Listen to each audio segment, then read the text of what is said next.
गिरफ्तार 3 लोग हैं, वो तो कॉन्स्पिरेसी वाले हैं। ये मेन है जो मौके पे गिरफ्तार, इसलिए इसको भी भेज दिया।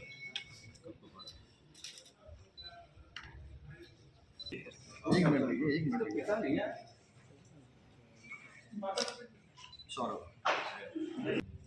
ये सामान है, इससे बरामद हुआ।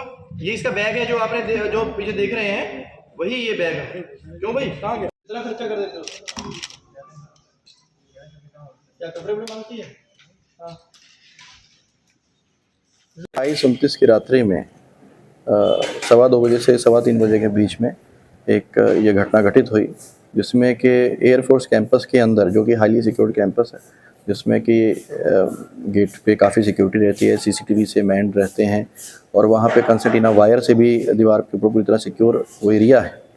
वहाँ पे एक घटना की सूचना 29 तारीख को प्रातः प्राप्त हुई, जिसमें कि वहाँ के जो सिविल वर्क्स के इंजीनियर थे, उनके ऊपर किसी के द्वारा फायरिंग की गई। फायरिंग में उनके उपचार के दौरान मृत्यु हुई।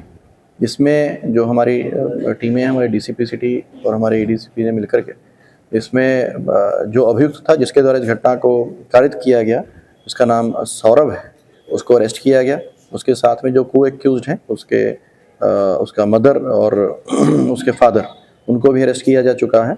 और उसके द्वारा क्योंकि इसी पर्टिकुलर घर में उसके द्वारा कुछ फर्नीचर का सामान डिलीवर किया गया था कुछ समय पहले, इस वजह से उसको उस घर की जो पोजीशन है, क्योंकि दीवार के बिल्कुल 8-10 मीटर की दूरी पे ही वो घर है, और वहाँ के जो भी लैप्सेस थे उसके बारे में उसको जानकारी थी। इसके अलावा उसकी मदर क्योंकि अंदर ही हाउस होल्ड का काम करती है, और उसका फादर भी वहाँ पे कॉन्ट्रेक्चुअल लेबर का काम करता है, तो इसलिए वहाँ की जो भौगोलिक जानकारी है या अन्य जो सूचनाएं थी उसके पास में उपलब्ध थी।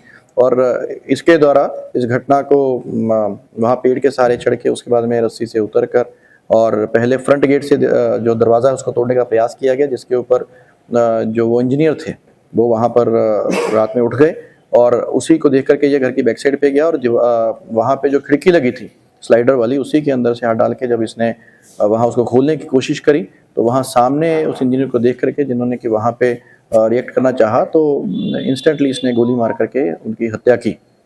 फिलहाल इसमें जो तीनों अभियुक्त गिरफ्तार हैं, जो घटना में प्रयुक्त असला है और जो इसके पास बैकपैक था, क्योंकि सीसीटीवी वहाँ से हमें प्राप्त हुआ था, उस सीसीटीवी में जो लड़के की मूवमेंट थी, जो इसका हुलिया था, जो इसके पास में वेपन था, इसके बैकपैक था, वो सारा कुछ जो ट्रेस आउट हुआ था वो सभी इससे बरामद कर लिया गया है। इसके अलावा जो भी अन्य इसमें लिंक्स हैं, जो इसने वेपन प्राप्त किया, असला के साथ में कार्ट्रिज प्राप्त की हैं, या अन्य जो भी इसमें अन्य लिंकेजेस हैं, उन सभी को अभी इन्वेस्टिगेशन का पार्ट है, एविडेंस कलेक्ट किए जा रहे हैं। और जो पूछताछ में निकल करके आया है कि इस अभियुक्त का जो भाई है वो ऑलरेडी एक हत्या के मामले में जनपद कौशाम्बी से जेल में बंद है, और इसका पूछताछ के दौरान ये कहना है कि उसके केस की पैरवी के लिए इनको पैसों की ज़रूरत थी, और उसी वजह से इसके द्वारा घटना कारित की गई है। फिलहाल ये सभी जो पहलू हैं ये इन्वेस्टिगेशन का विषय हैं, और इस संबंध में एविडेंसेस अभी कलेक्ट किए जा रहे हैं, और आगे की अग्रिम कार्रवाई उसी आधार पर की जाएगी।